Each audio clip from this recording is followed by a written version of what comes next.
Are the Rockets guys the biggest threat to the Warriors? And I'm going to start with you. Go ahead, lay it you on me. think I got to discuss something, right? Go ahead and lay it on me. He showed Kyrie something last night. I'm in MVP race, One game, you know.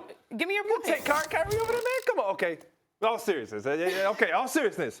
We're going to put the Lakers there. And obviously, I know the Rockets are hot. I know LeBron is hurt, and I know that may miss a couple eyes. They may not be believing in the Lakers as you should. But you got to understand, when it comes to the playoffs, you got to match up with LeBron James.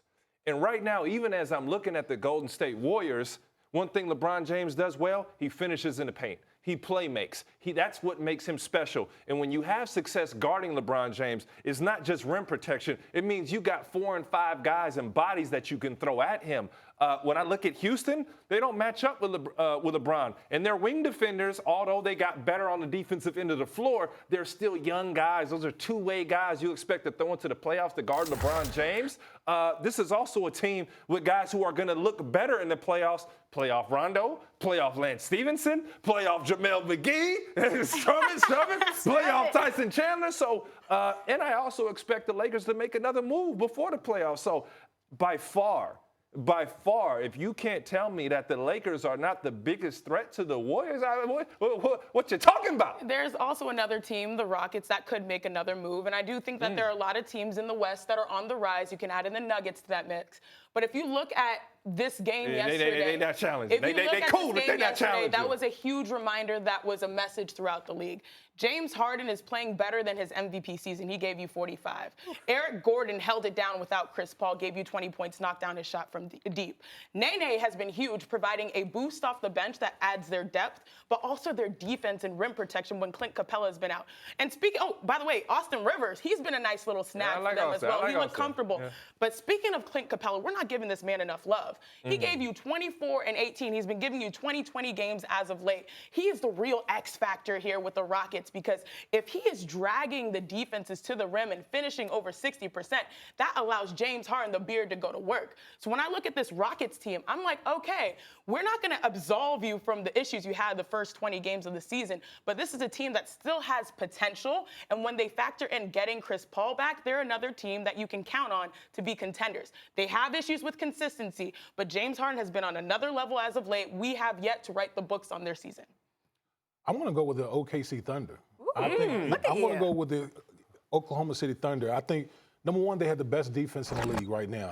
The way that we saw last year, the one thing the Warriors did with the OKC Thunder, they just pick and roll Melo to death. I mean, literally, he was just a liability on the perimeter. Now that Melo's not there, what you've seen on the perimeter is they've been really strong and really tight. They got scoring. Paul George, it seemed like he's got his groove. He's having a career year. He's having a career year. Yep. You know, Russell Westbrook, he's a walking triple double.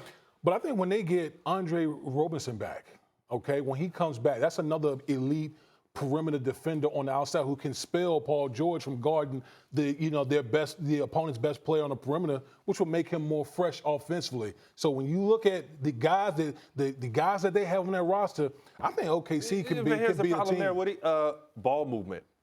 I like what they're doing during the year. I like the stars that they have, but in the playoffs, their offense gets really stagnant. I like the way they beefed up their roster. Dennis Schroeder is doing his thing. Nerlens Noel has spelled Steven Adams because they didn't have another shot blocker on roster. Jerrigan Grant, he's knocking down three-pointers, but they don't move the ball. They get stagnant. And in the NBA, if you want to get to a contender type of level, you got to move the basketball around. You got to share it. You got to trust. You can't win with hero ball. And even though my heart's in OKC, PG-13, that's my dog. Russ, that's little brother. Those are my guys. Don't get me wrong. But I don't trust their ball movement and that they're going to believe in what Billy Donovan's actually asking them to do on the floor in the postseason. Woody, I'm just not rolling. I'm sorry. Or the Rockets either. That stare, man. That stare he gives you.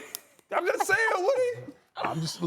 I'm a big believer in defense in the postseason. I understand the ball movement, and they still have time to figure it out. But when you can play elite defense on the perimeter, which OKC has been playing during this season, I think they can figure out some of the other things offensively. They're better than they were when they lost to Utah. Defensively, they're together. They're a more complete team. But the problem is, You don't win with defense in the NBA anymore. You don't win with just 1 star, 2 stars, and you take your shot, I take my shot. Oklahoma City should have learned that lesson. It hasn't worked like that. You got to pop the ball around the horn. If you hadn't learned anything from Golden State, if you hadn't learned anything from LeBron, from even the Rockets within their successes, the ball moves, or you got a guy who can get the ball in his hands, play, make it, move it around. And we got to trust Russ in those situations. I love him, but he's got to show it to me there. I think defense does matter, though, and especially in the playoffs, because if you look at this OKC team, number 1 in steals right now is Russell Westbrook. Number 3 is Paul George. Their defense has been contagious, and I think that's the reason why they'll be competitive.